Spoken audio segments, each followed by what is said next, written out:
My amateur radio call sign is Whiskey 6 Alpha Hotel.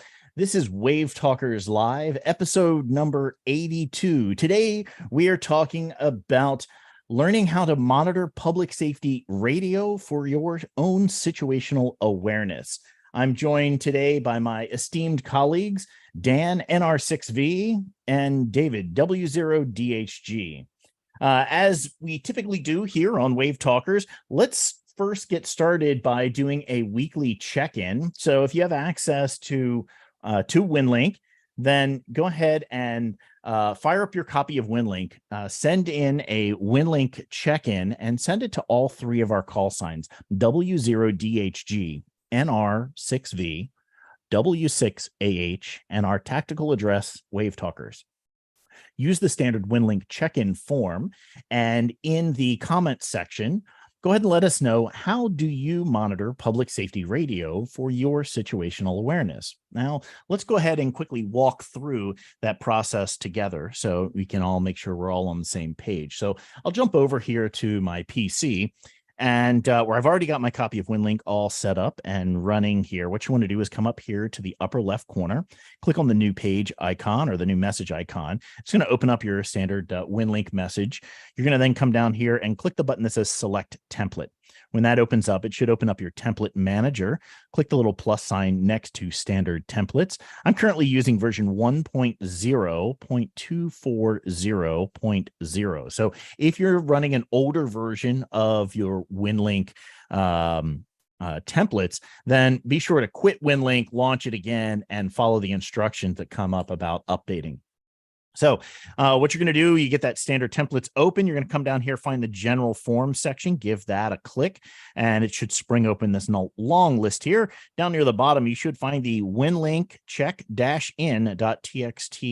file. Go ahead and give that a double click. Now, if the demo gods are with you, it should open up your web browser of choice. And what you want to do is just go ahead and fill this out. Here at the top, you'll always want to click on that date and time field. And what that's going to do is it's going to set this check-in form to the current date and time according to your computer. Then you're going to come down, you'll fill in the to field. This is where we're going to put all of our call signs. W0DHG, put in a semicolon. NR6V, put in a semicolon. W6AH, another semicolon, and our tactical address, WaveTalkers. Then you're going to come down here to the from section. You're going to put in your call sign, your station contact name. This is going to be your handle, and then any other operators that you have there with you at the time. Go ahead and enter in their call signs as well. You're going to fill in the session section down here, come down to the location section. I'll pull myself off screen so it's a little easier to see this, and maybe I'll pull the guys down so it's a little easier to see all of the screen here while I'm at it. There we go.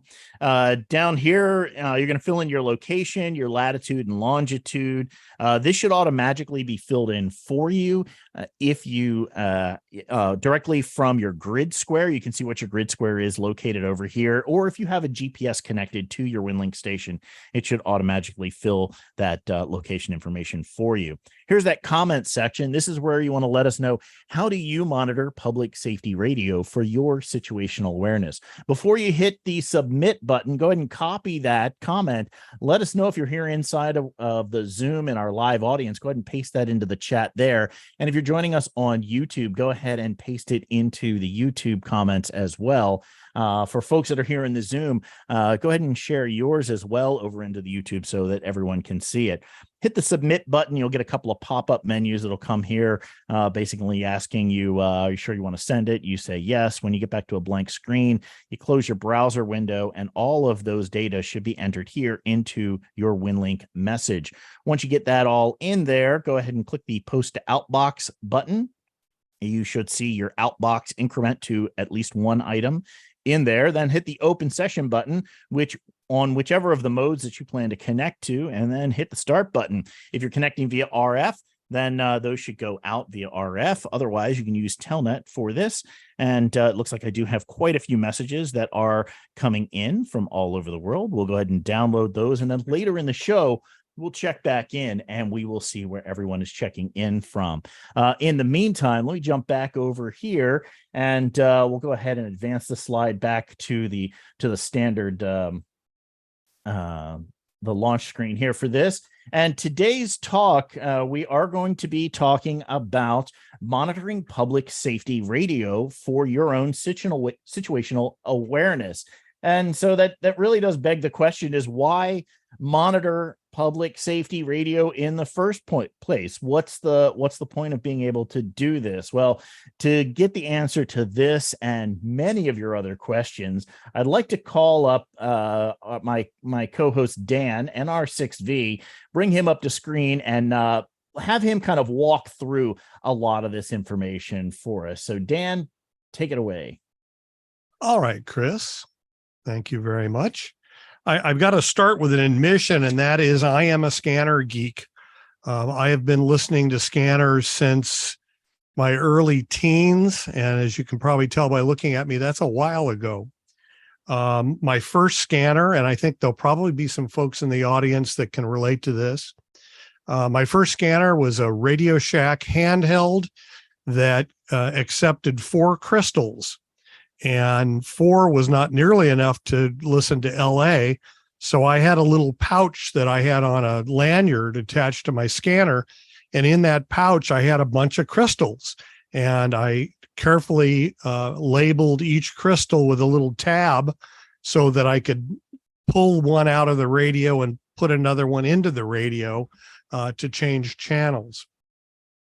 We've come a long way. For those that have been around for the evolution of scanners, we got into programmable scanners that the first one out there used a plastic comb, and you would break off tabs on the comb and stick it in the scanner, and that would program it. Then Uniden came along with the earth-shaking change where you had dip switches on the front of the scanner, and there were 16 of them, and you changed up or down. And depending on what you changed up or down, it selected a frequency and you could enter it. So we've come a long way with the scanners that we have today. And we'll get to that in a minute, but we're going to talk first about some other things. But, why should we monitor? We're going to talk about how we do it. Once we decide that we need to monitor, how do we do it? We're going to give you some recommendations on scanners that I've personally used and can recommend. And then we're going to talk a little bit about how you find the frequencies once you've bought a scanner. But why do we want to do this? Well, the bottom line is situational awareness. What's going on around you? How do you find out? Particularly in emergent situations like wildfire that's in your area. You really need to know what's going on because only you can make the decisions on whether you need to leave or not. It's the most up-to-date way of getting information by far. The media is always going to be behind, 15, 20 minutes behind probably at best. For those that know how EOCs work, and this is pretty universal, they have what's called a JIC, or a Joint Information Center. And this is a place where all of the department heads get together and come up with a unified message. And then that message is distributed to the public information officers and through that to the public. Well, that process takes some time. And if you've got it as, going back to the wildfire example, if you've got a wind-driven brush fire, you don't have time to wait for that. You need to know what's going on. So if you're in a vulnerable area, you really need to know how to listen to your local agencies and to find out for yourself what's going on. Having a scanner or having the way to monitor these things puts you in control of what you're going to hear. You're not depending on the news media to figure out what's important. You're able to pick the channels that have the information that you really need. And it is, the bottom line is it's the best way to get situational awareness. Going to give you a little example here.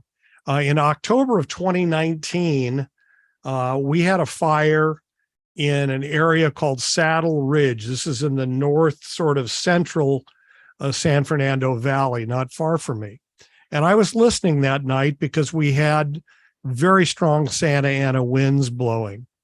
And as this fire started out, just to give you a little situational awareness yourselves, the fire started in this area, sort of middle of the screen. And to the right here is a very large mobile home park, something around 500 mobile homes. And these are high end. They consider it the Beverly Hills of mobile home parks. And it was completely destroyed I think around 2008 in a fire. They lost over 450 mobile homes. The residents barely got out. Literally, the fire department, their trucks were leaving and they were literally throwing people onto the tailboards of their trucks. They left their hoses behind. They were melted into the pavement. There were CERT people assisting with the evacuations. They barely made it out. So this area is not unaccustomed to bad fires. So the fire started around 9 o'clock. The winds were really blowing. And as I heard the first resources went on scene, the fire was very small, but they knew immediately they were in trouble and immediately put out requests for additional resources and started to plan for what's next because they knew what's next was coming quickly. This shot is a little bit to the west, and it shows, again, for reference, the mobile home park on the right, where the fire started on the open area here. And then here's the Interstate 5, very, very wide freeway complex, multiple freeways join at this point. And that was the line in the sand. They were going to stop it at the 5 freeway. Well, it didn't work. The fire quickly jumped the freeway and moved into the Granada Hills area, which is a fairly populous area, hills on the north and many, many homes and businesses on the south. And the fire just kept moving quickly. In that area, you all may have heard of the Aliso Canyon oil or natural gas leak that happened a few years ago, the largest ever. That gas field is in the area where the fire was burning. And then all around that is oil wells. Actually, the natural gas is stored in voids left from when they pumped oil out. And so this was a big concern with the fire. It was burning in that area. And of course, the homes to the south were very much a concern. Anyway, to make a long story short, the fire burned for about 24 hours, and they finally put a stop to it in the area shown here on the map. The housing complex that I think you can see my cursor above the square box, that was not there at the time, but they held the fire there. It had not advanced very much. And I'm listening to the scanner, and all of a sudden I hear that LAPD had ordered a very large populated area evacuated. That's the area shown in this square. There are thousands of homes in this area, and people were panicking. And do we get out? Is the fire coming? And I'm listening to this, and I'd been monitoring public safety, and I knew that the fire was not imminently threatening, probably not threatening at all. And I also knew that the fire department was not talking about evacuations in this area. So I got on the radio because my ACS group had been activated for this. We had people in the EOC radio room, and I got a hold of one of the folks down there, and I said, go over to the JIC and find out where they are telling people to evacuate. And of course, they did that, and they had a big evacuation map, and this area was not in it. So I was able to alert them that there was a conflict in the information that was being put out. And as it turned out, often in wildfires, they move so fast that what they will do is they will set up landmarks. And as the fire reaches a landmark, they've already predetermined that when the fire reaches here, we're going to evacuate here. And there was some information that LAPD got that it had hit one of those landmarks, and that automatically started an evacuation, even though it was in error. It was done for a good a reason that they had earlier calculated was important. Anyway, it took a couple hours before they were able to renege on the evacuation and cancel it. But because I was listening, I was able to at least alert the folks in the Emergency Operations Center that this was going on and that it was probably in conflict. So, knowing what's going on, whether it's for your own protection or whether it's to help your served agency, is really, really critical. So as we talk about how to monitor, there's some terms that are going to come up, and I wanted to make sure everybody knew what we were talking about. So here's some terms. A scanner is just a specialized radio receiver that sequentially listens to a series of pre-programmed channels that you've entered. And when it encounters one that's active, it will stop. Now, scanners have settings that allow you to determine how long it stays on that frequency and what causes it to start scanning again. But that's all a scanner is. It's a specialized radio that you can program anywhere from 20 frequencies to 1,000 frequencies, depending on the radio. Lockout, and this is called different things. In the newer Uniden scanners, they call it a void, but it's simply the ability for you to lock out a channel that you don't want to listen to. Maybe in your normal monitoring, you listen to a police channel, but there's a fire going on and you don't care what the police are doing. So it allows you to lock that channel out. And usually on most scanners, that's temporary. The minute you power it off and power it back on again, the full complement of channels is available to you. Many scanners have what's called priority scanning. That allows you to designate a channel, or sometimes more than one channel, that receive priority in the scanning process. In other words, it may check the priority scanner or the priority channel every other time, so that if it's busy, it checks it more often. You'll hear about conventional frequencies. These are just analog, non-digital frequencies, the way everything was up until 10 years ago. And then we started seeing digital frequencies. These are different digital schemes of exciting the frequency. P25, which is more technically known as APCO Project 25. That's the most common used in public safety these days, but there are others like DMR and NextN and some others that are occasionally used.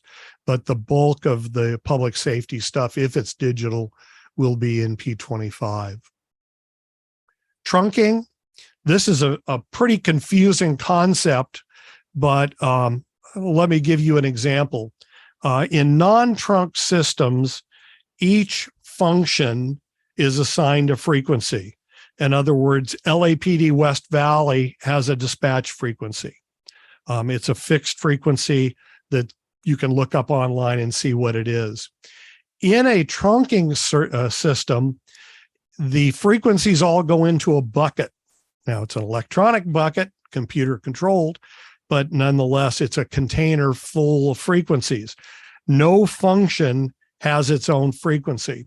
So when a member of a group, and that's part of the programming as you program your groups, but going back to West Valley LAPD, say they were a trunk system, when a member of the West Valley group keys their mic, it reaches into the bucket and pulls an available frequency out and assigns all members of the group to that frequency. The idea of trunking systems is it makes better use of the available frequencies. You don't end up with one frequency that's used all the time and another that rarely gets used. So it allows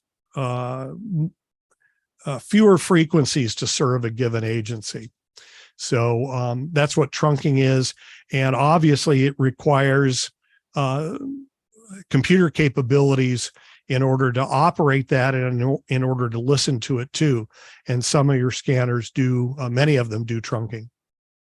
P25, again, we've talked about, this is APCO Project 25. It's the most commonly used digital scheme in public safety radio. Encryption is a topic that's really big these days in scanning. This is a method of preventing unauthorized people from hearing transmissions.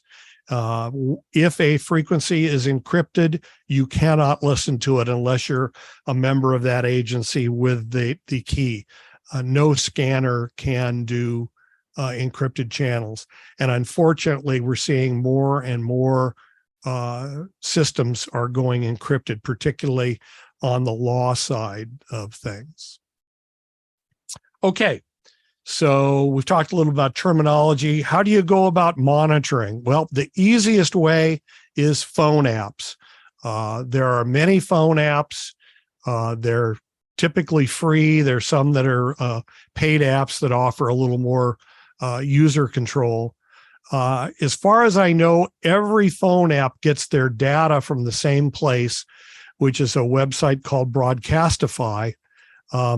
Broadcastify simply takes individual scanner users who agree to be part of their system and takes the streams from their scanners and puts them online.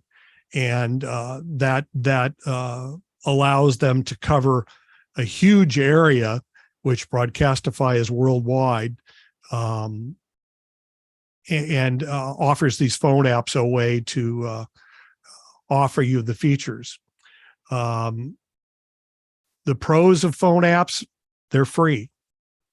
They're very easy to use because basically all the work is done by the scanner owner. You just simply choose what system you want to listen to. As I mentioned, worldwide coverage. I've listened to events all around the world. Obviously, you've got language issues, but I've listened to quite a few incidents in England and other places, so a big advantage. There are a lot of cons to phone apps, though. First and foremost is lack of control. You listen to what the scanner owner chooses to put out on the stream. So you are very limited on that. And one of the things that we find out here in California is when we have a big incident, particularly where mutual aid's involved, they will move the incident onto a mutual aid plan. And we'll talk a little more about that later. But typically the scanner apps don't cover those mutual aid plans. And so the minute things get good or exciting in an incident, your scanner app may lose the ability to listen to them. You can't lock on an active frequency. If the scanner owner is home and realizes something's going on with LA Fire Department, he can lock in their frequency and stop it from scanning others. But that's up to the scanner owner. If he's not home or he's not paying attention, you're going to have that app is going to scan everything, including what you may not want. It requires that your phone have a data connection, and that may or may not be available in an emergency. Recommendations, there are a ton of scanner apps. And like I say, they all have basically the same feeds available, but they do have different user interfaces. I use Scanner Radio Pro. That is a paid app. There is a free version that comes with ads. It works quite well. One of the things I like about it is I get notifications. If an unusual number of people are listening to a particular feed, it will let me know. And I often find out about incidents that I otherwise wouldn't have known about. So it's a good one. As far as iPhone, Chris and David recommended, David uses Scanner Radio Pro, which is available on iPhone as well. Chris uses one called Police Scanner Radio. And Chris, you'd mentioned demonstrating that. You want to do that or after I'm done? Yeah, sure. I can jump in here real quick. Let me bring up my screen here real fast. So here's my phone.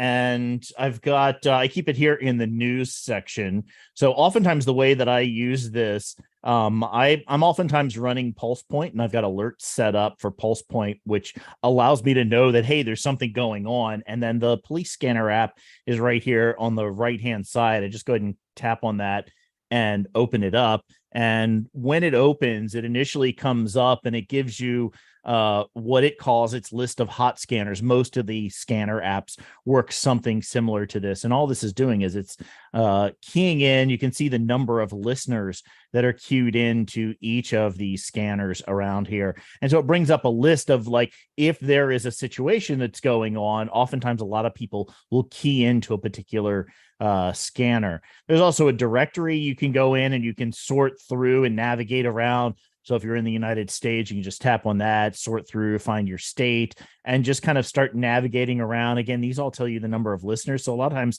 you can tell that some kind of an event or some kind of issue is going on simply by the number of people who are listening.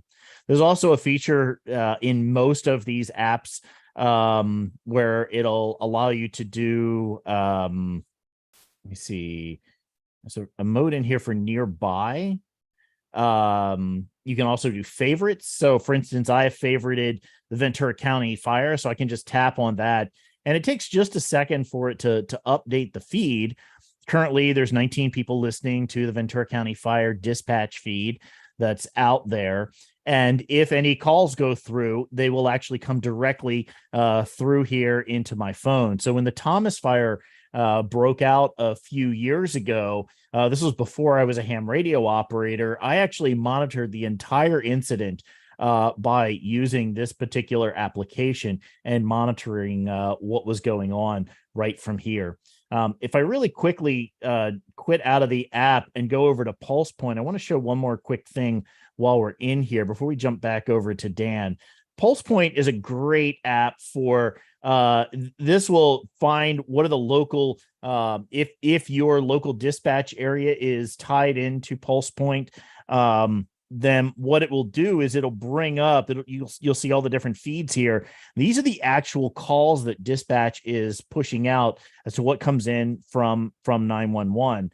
You have a couple of options here. One, you can click on the little map icon in the upper right-hand corner, and it'll bring up a map of the county of where you're at or the area that's covered, and you can see the active calls that are going on. You can tap on one if it's, say, in your particular area. It brings you a zoomed-in look at what is going on with this call. You'll see all of the calls that are going out for this one. And then in the upper right, there's always this little speaker icon, and you can touch that. And what it'll do is it'll actually pull the Broadcastify feed directly from the dispatch that's going on, both either for this incident or overall for the county where you're at. So you have another option for being able to just listen in. When Dan was talking about some of the disadvantages to using some of these apps, one of which, and this is kind of how I got started being a ham, when I was listening to that police scanner app, which was pulling in the Broadcastify feed. I was using at the time Twitter, and I was noticing that there were these two guys that kept posting about 30 seconds to a minute ahead of every single time I was able to post. I couldn't figure out how they were hearing what was going on, because oftentimes their message would come out like a couple of seconds before I would hear it come across Broadcastify or across the scanner app. And I reached out to one of them. It was Ben AI6YR. He's on Mastodon now. You can find him there. And he says, "Oh, well, we're listening live to the radio. When you're listening to the Broadcastify feed, because it's coming in and being picked up off of someone's scanner, as Dan mentioned, and then being compressed, being uploaded to the Broadcastify servers, and then being sent out over the internet, all of that takes a few seconds. So you are getting a little bit of a delayed feed by using any of these applications, but you're still way better off listening directly to the real information that's going on, getting your information from the source, than oftentimes watching what's going on the news media, what's going on in the unfiltered social media web. So those are just a little bit about the apps that I use for this, the Police Scanner radio app, which is pretty similar to what the Android app is, and Pulse Point. And as Dan mentioned, there are lots and lots of these out there. So let me kick it back over to you, Dan. All right. Thank you, Chris. And it's not unusual when there's a big incident going on. For instance, the search in, I think it was Pennsylvania, for the escaped murder suspect, there were often 20,000 people listening to their scanner apps from that incident. So that's one of the places where, I get a notification from my scanner app that an unusual number of people is listening to that. By the way, Chris showed you that list. You notice that Indianapolis PD was number one. When there's not something big going on someplace, Indianapolis PD is almost always the number one listened to. So don't know what that says, but anyway. So other than phone apps, well, the internet is one. We talked about Broadcastify. Broadcastify.com has their own webpage, and you can go in there and you can listen to the scanner feeds right on your internet browser. And of course, they're the ones that manage the streams that come in from the individual owners. Just like the phone apps, very easy to use interface. You can look at favorites. You can look at most listened to channels, or you can listen to what's close by you. And we mentioned that they're the primary source for scanner apps. The pros of Broadcastify, again, it's free. It's easy to use. It has worldwide coverage. But the same things hold true as with the phone apps. You don't control what you're listening. You choose what scanner you're listening to, but you don't control what that scanner picks up. So you're limited to that scanner owner's choice of frequencies, and you cannot lock out undesired frequencies. If the scanner owner doesn't do it, it's going to continue to scan those frequencies. It requires that you have an internet connection, and again, in a disaster like a wildfire, your power company may have turned off your power in order to prevent starting a new fire, and you may not have any internet connection. So that's the internet and Broadcastify. Still a great choice in some circumstances. One that you might not think about, but it's a really good one, and one that you probably almost surely already own, and that's your ham radio. Most 2-meter 440 radios will receive VHF and UHF public safety frequencies. They probably won't transmit on them unless the radio's been opened up, but they will receive on those. And many public service groups are on VHF and UHF. Your ham radio, for the most part, won't do any digital channels. There are some out there, high-end stuff that's commercial radios that have been converted over, like the Motorola XTS series, but considering what most of us have, not for digital. No trunking. Again, the XTS type radios from Motorola, commercial radios will do trunking, but what most of us have at home won't do any trunking.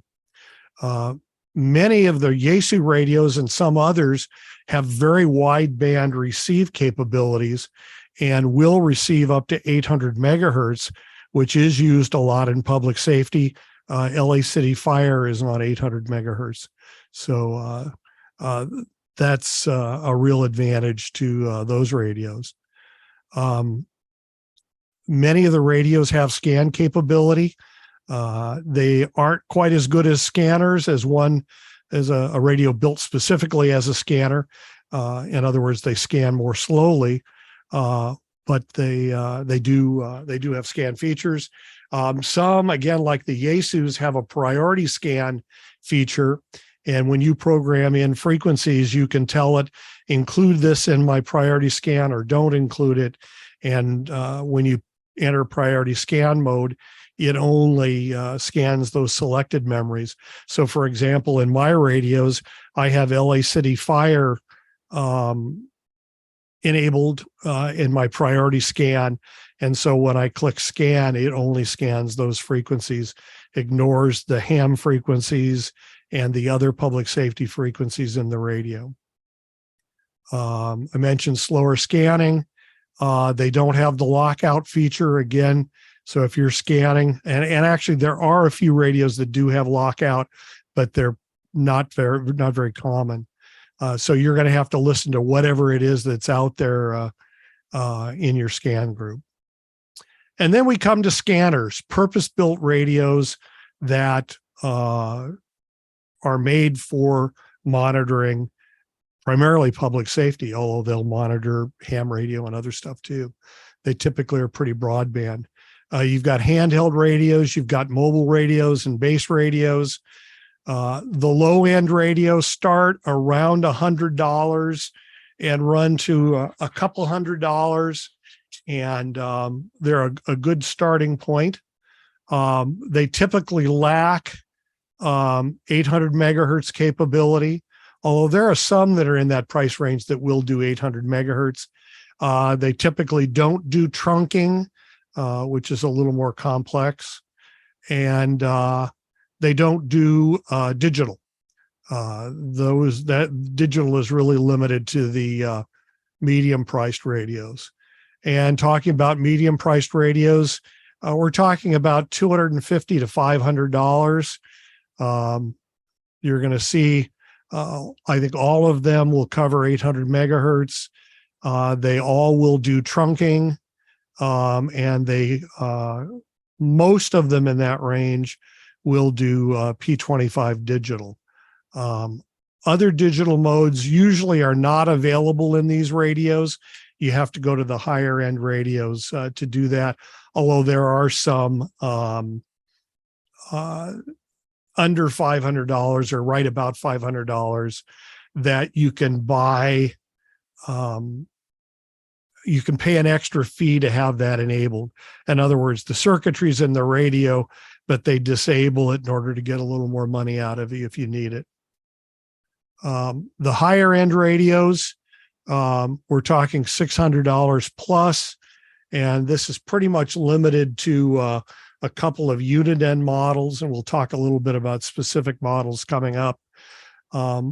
The higher end radios offer the digital modes, but again, they charge you extra. So the P25 comes included, but the DMR, next gen, or next gen rather, and others, you have to pay an extra subscription fee for. These radios do a much better job of decoding P25. It will sound more natural and with fewer artifacts that make it a little harder to understand.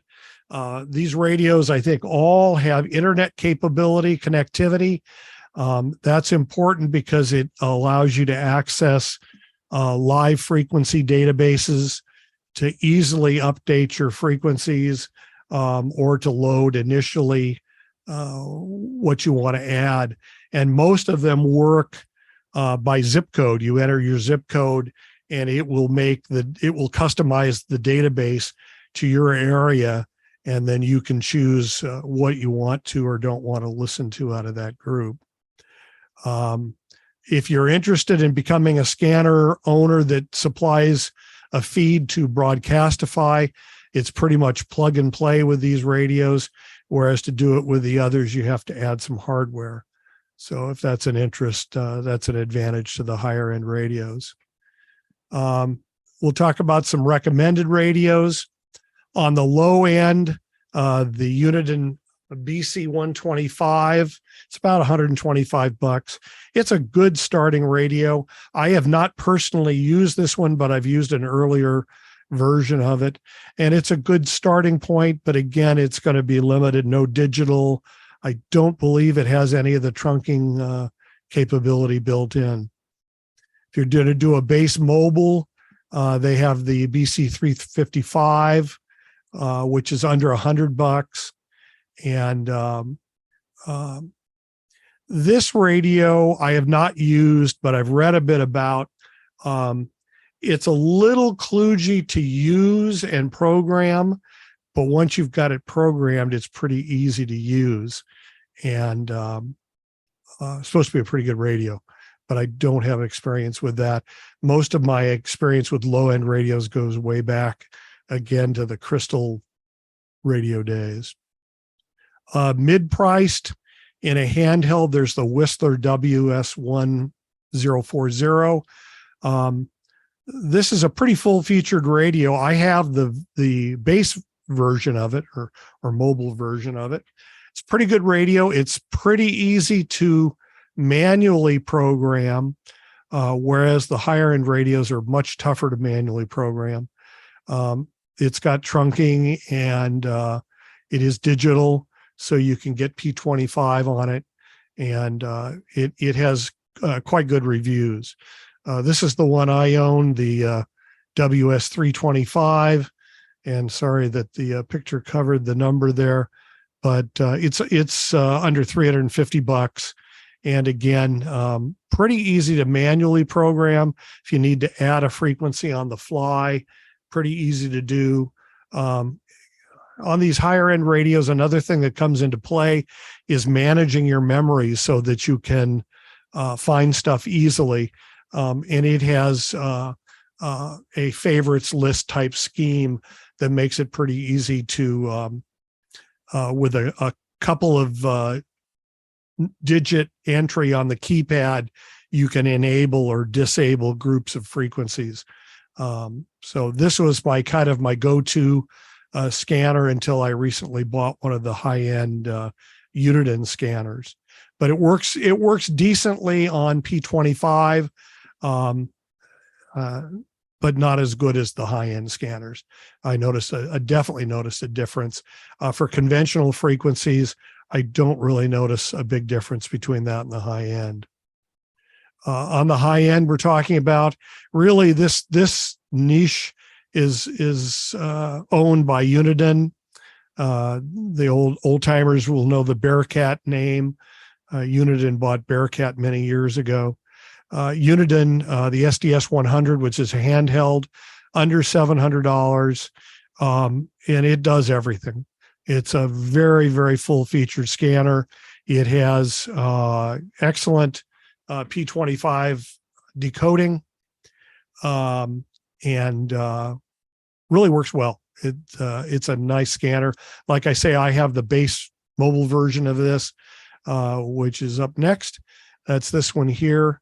What I found on these is because you have so many frequencies available, and again, this has the live database, so you just connect it to the internet and tell it what zip code you're in, and it will load all the frequencies in your area. And then it's a matter of managing that. And I do that with favorites lists. I create a favorites list. I go to my full database, which is pretty easily managed, and I tell it to add these frequencies to my favorites list. And again, it's just a matter of a couple of digits. You can enable or disable a particular favorites list. So you've got a scanner, or you've got your ham radio, and you want to add frequencies in. How do you know what to do? Well, the answer is really, the old timers remember buying a scanner directory, and every 6 months or so you'd have to buy a new one because the frequencies have been updated. Now we have Radio Reference, which happens to be the parent company for Broadcastify that runs the data for all the scanner apps. They have a live database that is available at www.radioreference.com, and it is very up to date, constantly being updated. It's by far the largest database out there, over 200,000 frequencies. And it does include some explanation of the different radio systems. Not a lot of detail, but does explain, particularly if there are changes, and very useful for that. If you have the premium subscription, which is $30 a year, that gives you a couple of things. First of all, you can system download on the medium and higher end radios your programming software. You just log in through your programming software to your Radio Reference account, and that allows you to download in bulk radio systems that you're interested in, rather than having to enter them frequency by frequency. The other thing the premium subscription gives you is it gives you a premium Broadcastify subscription, which means you don't get ads. With Broadcastify, you have to listen to 20 or 30 seconds of ads every once in a while.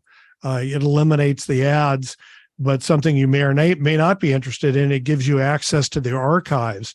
So, for instance, a few nights ago, somebody ran a red light and broadsided an LA Fire Department rescue ambulance en route to a call. And I was interested to hear how the radio traffic from that collision occurred. And so, because I have a premium subscription, I was able to go back in the archives, pick a date and time, and download that audio. And you'll probably notice that you're hearing more and more police audio on news broadcasts, because a lot of the news stations now are subscribing, and that's their source of the scanner traffic. So to me, it's worth the $30 a year. As I said, the archive scanner feeds. So that's basically what I have. I think we'll probably have some questions when we open up for the after party, but I'll send it back to Chris and see what he has. Cool. Thanks a lot, Dan.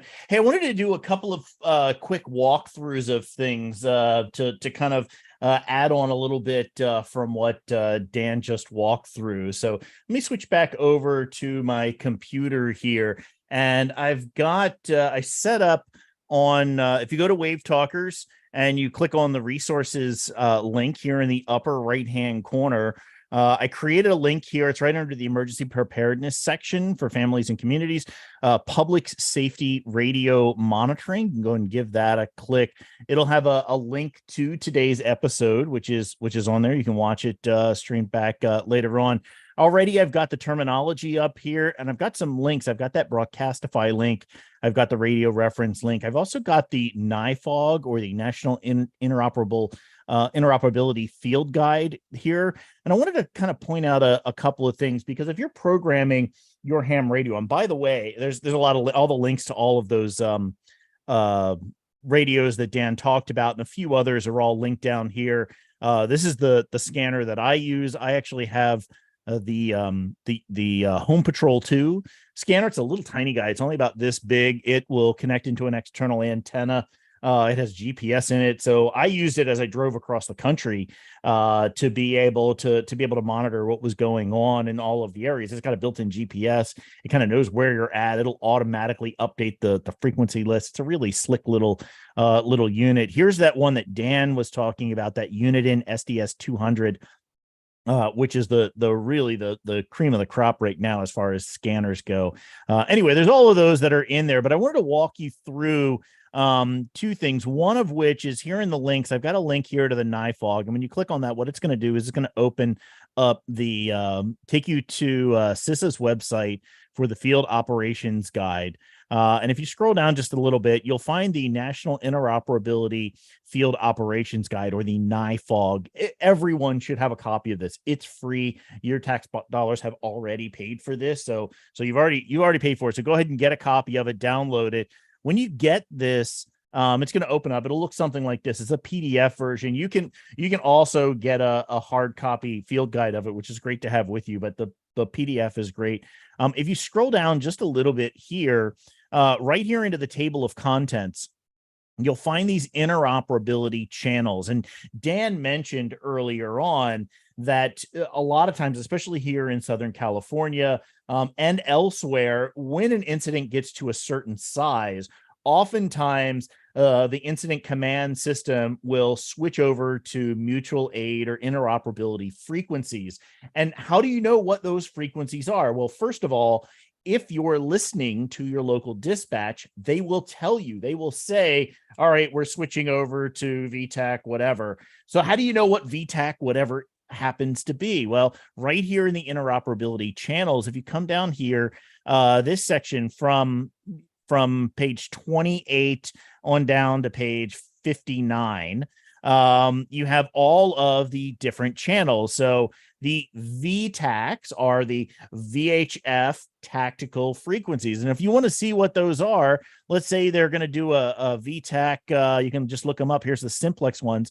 We'll click on it. So if they say, we're going to switch to VTAC 11 or whatever's on VTAC 11. Here's the frequency for that and all of the information that you need to program your ham radio into being able to listen. Do not transmit on these.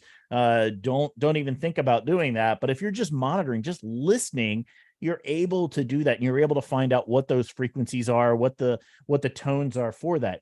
In fact, probably there's the two cheapest ways if you want to just get started playing with or listening and monitoring what's going on. One of probably the best uses for one of the little Baofeng radios, these are usually about $20, is these will monitor most all of these frequencies. So you can just plug them into here and you've got a great little like $20 scanner that's great for being able to just listen to all of these frequencies, or many of these frequencies, I should say. Let me go back. Let me scroll. We're just going to scroll down here. You can see all the different tactical frequencies are in here, and there's descriptions as to what each of these frequencies are and more information about them. So once you get into the UTACs or the U calls, those are the UHF frequencies. So UTAC, VTAC, VHF, UHF frequencies. You'll also find, if we scroll down a little bit further in here, you'll find the 700 megahertz interoperability frequencies. You may or may not have a radio that can pick those up. And then you'll also find a little further down from there, you'll also find the 8 TACs, or the 800 megahertz frequencies, and those are usually called 8 TACs. So you got 7 TACs, 8 TACs, UTACs, and VTACs, and that's what all of those mean. And they're all right here inside of the NIFOG. So that's a great place to get started. Now, a couple of other, and there's also information in here about the P25 digital codes and so forth that are in there. Another way to find like that shortened list is, as Dan was mentioning, talking about radio reference, but there's an even faster way to do this. So what I'm going to do is I'm just going to open up a brand new tab, and right inside of your Google search, I'm just going to go ahead and search. It'll be up here at the top of mine. I'm going to say Ventura County fire frequencies and just hit return. And 99 times out of 100, the very first link that you're going to see when you type in whatever your local area, fire or police or whatever EMS system that you want to listen to, type that in and put frequencies at the end of it. More than likely, you're going to get the radio reference link right here in Google. You click on that link, And what it does is it brings up radio reference and it drops you right down to your specific county, your specific location where you're at. And here are all of the frequencies. They're all available. And usually what you're looking for is you're looking for that dispatch frequency, whatever it happens to be. Fire is, at least for us here in Southern California, that's usually for me, that's the one that I'm usually looking for. So I'll go looking for the local area where I'm at. I'll look for the dispatch fire frequency and I'll program that in. I'll also program in the various different command frequencies. So a lot of times as an incident call goes out, you'll hear dispatch, will dispatch folks to an area. The incident will start getting a little bit bigger, and then they'll say command 5, which means all of the folks on that incident are switching over to listen to command 5 as the place where the local communications. They may also say, TAC 3, and then that is one of the frequencies that's going to be listened to. As you're kind of listening to your scanner, you're jumping around to a variety of these frequencies. So you can start to hear and pick out. And you need to stay focused on what's going on as you start really listening to all of this, all of the conversations that are going on. And so that you can follow along just like the folks on the incident are doing. Anytime there's a large incident out here in Southern California, I'd really suggest folks anywhere in the country jump onto one of the phone apps, whatever it happens to be, listen through Broadcastify and listen to some of the dispatchers and listen to that incident as it unfolds. As a ham radio operator, really pay close attention to how both dispatch is talking to and communicating with the folks out in the field, and listen to how the folks out in the field are communicating back to dispatch. Pick up the lingo, the rhythms, how they're responding in nice plain English, very clear to be able to hear and understand. The dispatchers here in Ventura County in particular, and also in Los Angeles, are excellent to be able to listen to and to model how you can speak on the radio, how you can monitor them. The first time that I ended up sitting in the net control seat for an exercise that we had, that's basically what I did. I got there and I was not planning on being net control. I was supposed to be a backup. I was supposed to be sitting there learning. But the person who was assigned as net control showed up and they had laryngitis. They couldn't speak. So I got moved into that seat. And so as I started working through the exercise, I just had in the back of my mind, basically Ventura County Dispatch, hearing the rhythm, how they spoke, how they presented themselves on the air. And I just basically mimicked that the best that I could. I did an okay job with it. And the more times that I've done it, the more practice that I've gotten at this, the better I've gotten at it. I'm still not great at it. I could certainly use a lot more practice, as all of us probably can. But this is a great way to get in and really leverage these tools of being able to listen to public safety, not just for your own situational awareness. Like this is so key to listening to dispatch in your area when an incident happens. For instance, when the Thomas fire broke out, it broke out kind of late in the afternoon, early in the evening, and it was moving pretty rapidly. And I was listening to the Broadcastify feed on my phone app here for what was going on. I actually happened to be out of the area that night when the fire broke out. And when I was listening to the radio, I heard them call dispatch to the teams that were out in the field to go to this particular canyon. And I had Google Maps open at the time, and I was literally like circling, like, okay, here they are. And then that canyon's fully engaged. Let's go to the next canyon. And then the team would report in right away. That canyon's fully engaged. I drew a little circle, and you could watch the progress of where the fire was moving, how fast it was moving across there. And then you heard over dispatch, somebody said, this is going to take out the city. We have to evacuate the city. Before the actual call went out, it was somebody, there was a hot mic in the dispatch area where that happened to come up. Phones were down, power was out at the time. So I started texting folks that I knew here in town. Luckily, a couple of them got the text, and as they ran out of their house, the flames were coming down their street. So it really can save lives by being able to monitor and hear all of the different communications that are going on. When in a really active incident, there is a lot going on the air, and it really takes focus and dedication to listen to what's going on, really kind of process that, internalize it, draw yourself maps, keep mapping what is going on with the incident, because it could mean the difference between you, your family, or others that you know who may be in harm's way, to be able to do that. So with And that, Chris, I'll add to that when you listen, it isn't always the words that you're listening for. It's the tone of voice. And if you listen a lot, you will recognize the patterns. And when the stuff is hitting the fan, the voices are going to change. And, I used to, we shared a frequency with an adjacent agency. And so I'd have a ride along and the radio's just squawking all the time because two agencies on one radio, it could be busy. And people would say, well, how do you know what to listen to? And it's just, the answer is I do it every day, and you just know. And when somebody's in trouble, you don't even have to hear them say, I need help. You hear the tone of their voice. And so, a lot of times I'll have the scanner on in the background, not paying attention to the words, but I will hear the change in tone of the voice.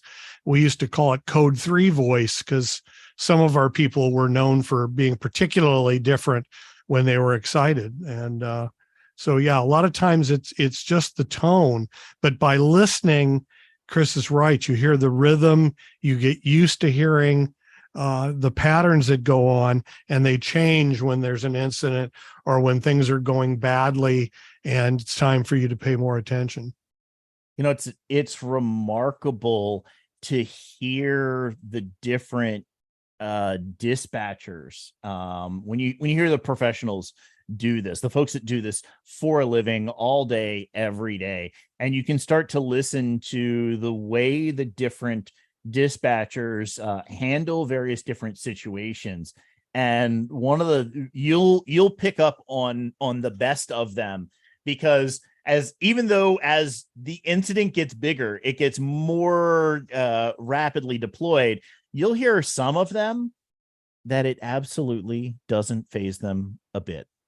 Just their tone is just the same, no matter what else is going on. They're calm, they're cool, collected. And that, as a radio operator, is what we all need to learn how to model. No matter what's going on, no matter how crazy it feels like to you, that everything is happening at the particular time when you're maybe on an incident. The people who are actually in the field that are in harm's way, they are depending on you to remain calm and deliver that nice, smooth talk to them to help guide them through whatever it is that they need. So it's a great thing to be able to listen to, internalize, and do your best to model that. One of the other important things that you'll learn by listening, and it's something that they teach in the fire service, you'll never see a firefighter on a scene of a fire run. They always walk. Only on TV. And if you listen, yeah, right. Only if they're running from the fire itself, but otherwise they're taught to walk, because slow is smooth and gets the job done. And it will be the same thing with those dispatch operators. And it's something, as amateur radio operators, especially if you're doing emergency service, that you need to learn, which is the speed in which you talk needs to be such that it's clear, it's understandable. If you're passing information over, it needs to be slow enough that somebody with a pen or pencil can write it down. And that's really and key and critical. you're also providing calm. Yep. I mentioned, I think last week or the week before, the Norco shootout in Riverside County, and it was probably one of the most chaotic events you'll ever hear. But the dispatcher was 10-4, ambulance en route. But that's partially because he was really good, but also because they're trained that they have to be the voice of calm to try to bring those officers' adrenaline down and keep them calm so they can make good decisions. And that's not different from a net control operator in MCOM that, that when the stuff is hitting the fan, people are going to be excited and they're not going to be making their best decisions. And if you can bring their adrenaline down and get them calm and cool, they're going to be more effective and, more importantly, more safe. Dan, you were a police officer. Can you talk about any incident that may have occurred where having the dispatcher remain calm and delivering information over the radio helped, impact how you were dealing with a particular situation? Actually, I can. This was the kind of everybody has a career call, and this was mine. And it started out as mundane as they can be. I was sound like a dragnet show. I was working day watch out of patrol. And I was going to lunch. I let the dispatcher know I was on the way to lunch, and I'm driving up Manhattan Beach Boulevard, and one of our parking control officers flagged me over, and she was standing behind a Office Depot delivery truck. And she said, Dan, I need help. This truck is parked here in the traffic lane. I've gone to all the businesses. I can't find the driver, and I want to write it a ticket, but it's a new truck. It doesn't have license plates on it. I can't find the VIN number. So I got on the radio and told the dispatcher that I was interrupting my lunch to help parking control. And just as I did that, the parking control officer screamed that there was a woman that needed help. And so I ran in the direction that she pointed, and there was a woman, and I won't go into details, but she clearly needed help. I was thinking that it was a domestic violence type situation. She was in a business that looked like a small real estate office. It turned out it wasn't. But anyway, I as I ran towards her, the building was set back from the street quite a bit. And as I ran towards her, she was desperately trying to get the glass door open, and she couldn't get it open. And as I approached, I could see a guy crawling out the back window of a back office.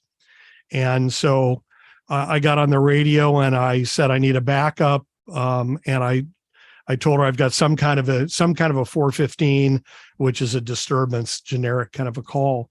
And I ran to the back, and I could see him running, and I ordered him to stop, and he disappeared behind a stairwell. And I'm ordering him to show his hands, and I see his hands come up, but I realized quickly he wasn't surrendering. He was grabbing the rail and jumping over the fence. So having broadcast this, I broadcast again, foot pursuit. And the dispatcher, meanwhile, as calm as can be, she's getting more resources coming towards me. And we got to a point where I know he had jumped a fence and was on the next street over. So I directed the responding units back to that street. And I decided, rather than jumping the fence, and I knew I was pretty far behind him, I wanted to go back and check on the victim. So I did that, and I said, give me a Reader's Digest version of what happened. And she says, well, this guy came in and he started to sexually assault me, and these delivery guys from Office Depot came in and were yelling from the front office, Office Depot delivery. And she said the guy pulled a gun and went out and took the two Office Depot guys and locked them into a bathroom. And she says, then he went and got him out of the bathroom and brought him into the office and tied him up. He'd brought all his stuff with him and had him hogtied. And she said he tried to choke one guy and the guy wouldn't go out, so he shot him. And tried to choke the other guy who, learning from the other guy's experience, pretended to be unconscious. Anyway, it was at that point that I pulled up in front. The woman saw the police car in front of her office and decided she was going to make a break for it. And she did, and that's where I got involved. Anyway, long story short, while I'm doing what I had to do, the dispatcher has not only got resources coming from my department, she's called Redondo Beach, Hermosa Beach, Gardena, Hawthorne, and El Segundo. Excuse me, I still get emotional on this call. But she's got help coming from all over. And as it turned out, Redondo Beach had just had canine training, and they had their canine and their SWAT team at the station. They just finished training. So they came up, and bottom line is all the sirens got this guy to hunker down. We got a perimeter set up. The canine arrived, and just about the time canine arrived, a woman approached one of the guys on the perimeter and says, "I don't know what you guys are doing here, but this strange guy just walked down my neighbor's driveway into the backyard." So we started the search in that backyard, found him hiding in a tree or under a tree. He refused to come out, so the dog influenced him to come out. Anyway, the dispatcher was the hero in this because I was too busy. By the way, the guy had 2 handguns on him, one with a silencer. I didn't know that, but my training said don't chase this guy blind, and that kept me from coming around the corner where he would have had an easy shot to take me out. So that's thanks to training. But the dispatcher took care of everything. She stayed calm, kept me calm. I listened afterwards. One of the first things I did after everything was said and done is I asked for a copy of the tape, and I listened to the tape because I wanted to hear whether I was clear or whether I had a bad case of code 3 voice, and I did pretty well. But the dispatcher was the hero. She got the resources going. She kept me calm, kept everybody else calm, had plenty of resources staged if we needed them. And it was a successful outcome. The guy was convicted and died on death row of cancer. So, but that was definitely my career call, and the dispatchers were awesome. Wow, what a story, Dan. Thanks so much for sharing. Just another reason to be able to listen out to what's going on and hear what's happening. Let's wrap this week up. For those of you who are hanging around in the Zoom, last week we didn't do a live stream. We had a hangout and a discussion that where we talked about an upcoming training exercise that we're going to be doing. And we had a lot of groups, a lot of folks who joined us break into groups, and we want to hear what you guys been doing.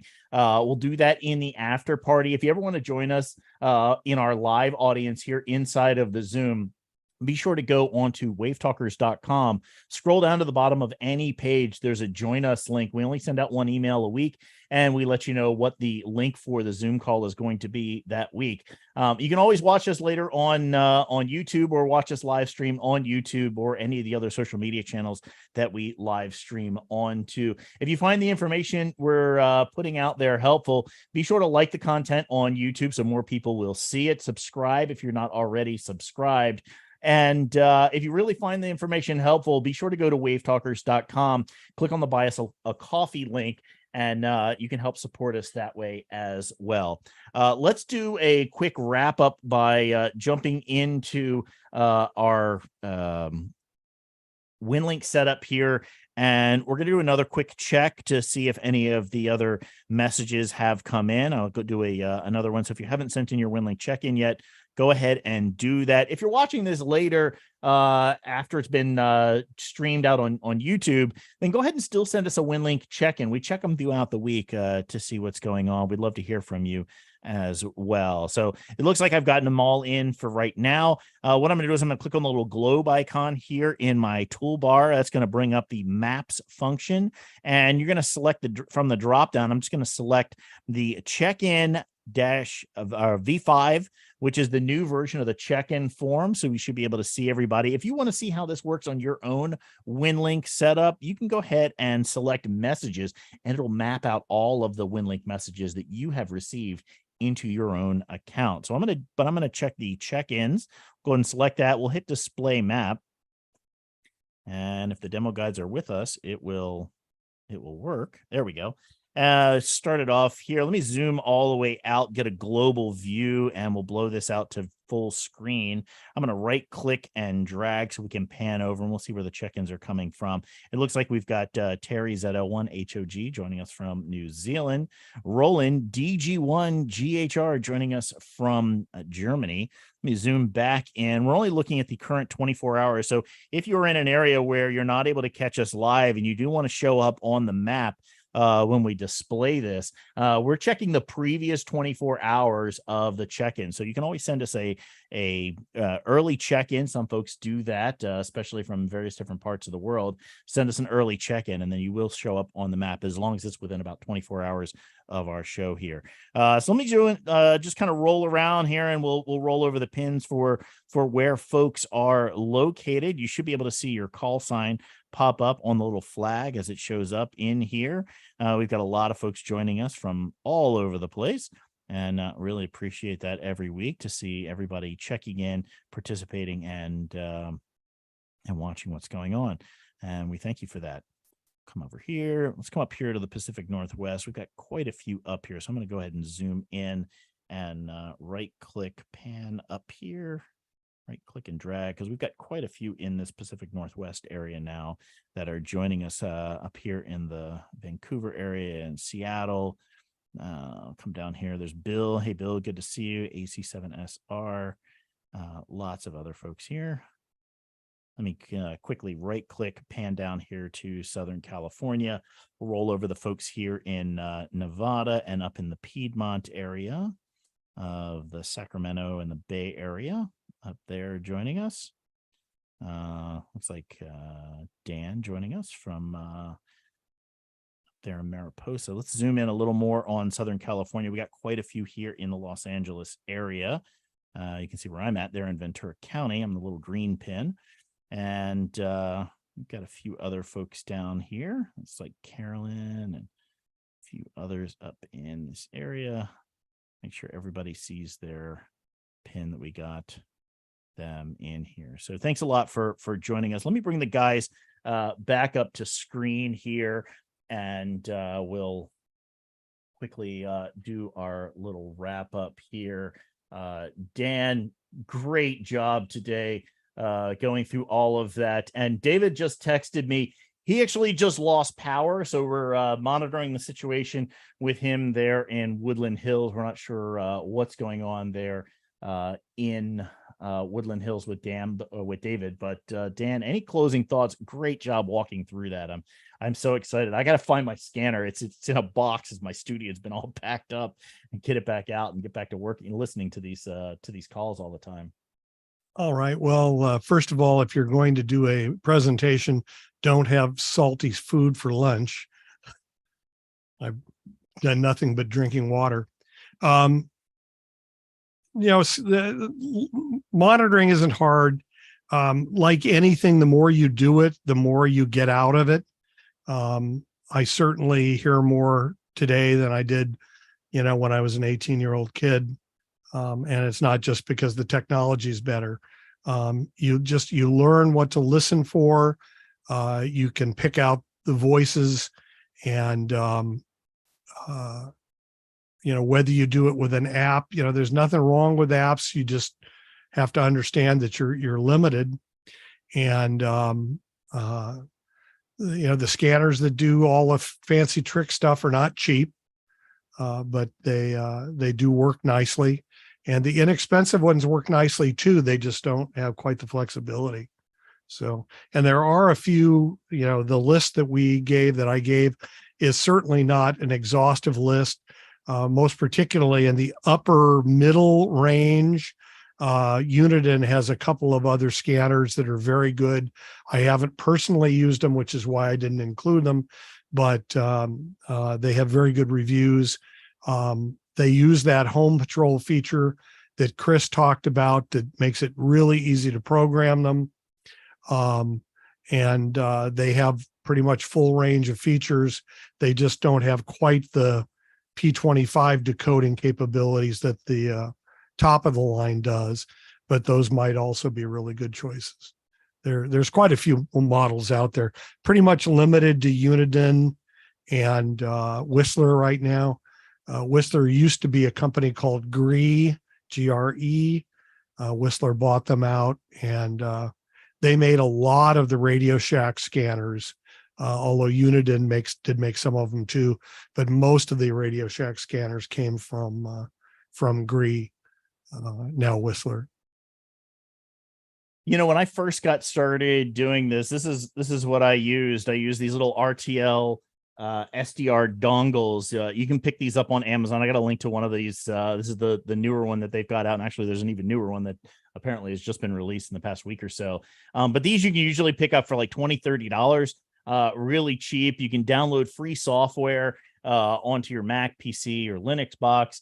Connect these up, and you just use a little antenna. You can. I oftentimes use the HT antennas from my other HTs, as I've taken and upgraded the antennas. I can just get a little 90-degree elbow, screw it into here, and then it's got an SMA connector on it. You just put the little antenna on. These are great for really getting started. You do have to program in the frequencies, although there are quite a few plugins that will have a lot of those in there. I also use one of the Smart SDR or the SDR Play. I've got an SDR Duo that's got 2 receivers in it at the same time. So I'll oftentimes use that as well to monitor. There's a variety of different software. We'll probably do an upcoming show where we go into more detail about setting up that software to be able to listen using those. But such a great walkthrough of all of this information. Really appreciate you going through all that detail today, Dan. And if you're hanging around here inside of the Zoom, hang around for the after party. If you're out there on YouTube, thanks a lot for joining us. We're going to say 7-3 for this week, and we'll be back next week with some more content. So thanks a lot, everybody. We'll see you next week.